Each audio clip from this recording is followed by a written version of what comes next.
Čaute polovníci, dnes nám prišla nová termopredsádka od značky Thermtex s označením Hunt LRF v 50-kovej šošovke. Poďme si ju spolu rozbaliť a ukázať, čo všetko sa v jej balení nachádza. V prvom rade nám tovar príde sériovo zabalený, čiže si ho musíme s citom rozbaliť, aby sme nepoškodili obal.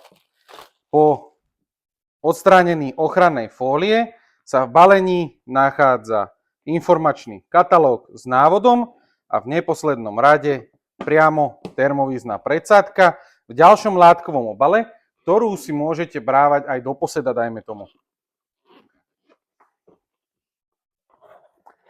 Takže prístroj ako taký máme pred sebou. Ako som vám vravel, priamo v šošovke je zabudovaný diaľkomer.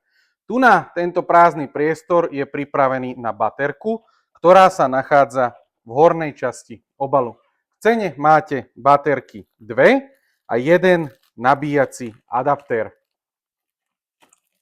Baterka vyzerá jednoducho.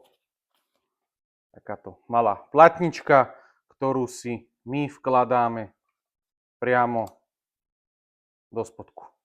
Samozrejmosťou je aj batériový adaptér, pomocou ktorého si batérie nabíjame. Je obojstranný, čiže môžete obidve batérie nabíjať naraz.